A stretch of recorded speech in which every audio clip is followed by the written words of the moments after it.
బొగ్గులన్న నాయకత్వం, బొగ్గులన్న నాయకత్వం.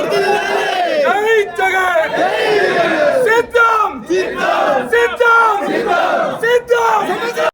మన జిల్లా తెలుగు యువత అధ్యక్షుడైనటువంటి బాబ్జాన్ గారు, ఆయన కదిరికి మాజీ మున్సిపల్ చైర్మన్ కూడా తెలుగుదేశం పార్టీని వీడి మన వైఎస్ఆర్సీపీ కుటుంబంలో ఒక సభ్యుడిగా చేరినందుకు మరియు ఆయన అనుచర గణం కూడా మన పార్టీలో చేరినందుకు వారికి మేము సాధారణంగా ఆహ్వానిస్తున్నాం.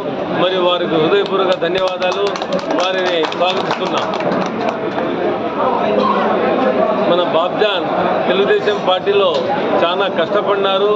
కష్టపడిందే కాక ఆయన మున్సిపల్ చైర్మన్ ఉన్నప్పుడు మున్సిపల్ కౌన్సిల్ ఏర్పడడానికి మరియు ఆ పార్టీ ఎదుగుదలకు ఆయన పాత్ర చాలా ఉందని ప్రతి ఒక్కరికి తెలుసు. ఈరోజు మన జగనన్న చేస్తున్న సంక్షేమ అభివృద్ధి పథకాలను ఆకర్షితుడై మరియు ఆయనపై హత్యాయత్నం జరిగిన తర్వాత ఇంత ప్రజాదరణ ఉన్న నాయకుడు మనకు చాలా అవసరము. ఎలాంటి పరిస్థితుల్లో ఇవన్నీ మేము మళ్ళీ ముఖ్యమంత్రిని చేసుకోవాలి. ఈ పార్టీలో ధోకా తప్పితే, ఎందుకంటే మామను వెన్నుపోటు పొడిచిన ఘనత ఒక చంద్రబాబు తప్పితే ఈ దేశంలో కాదు కదా, ఈ ప్రపంచంలో ఎక్కడా లేదు.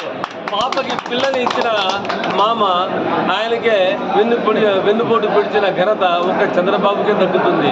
కాబట్టి ఇవన్నీ ఆయన ఆలోచించి మన ముఖ్యమంత్రి జగనన్న మళ్ళీ ముఖ్యమంత్రి కావాలని, ఈ సంక్షేమం ఇంకా పండాలని ఉద్దేశంతో ఆయన మా పార్టీలోకి రావడం జరిగింది.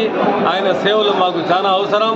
రానున్న ఎన్నికల్లో ఆయన తన వంతు పాత్ర పోషించి తప్పకుండా నా విజయానికి ఆయన దోహదపడతారని, మరియు మన ఎంపీ అభ్యర్థి శాంతమ్మ విజయానికి కూడా చాలా కృషి చేస్తారని నేను ఆశిస్తున్నాను.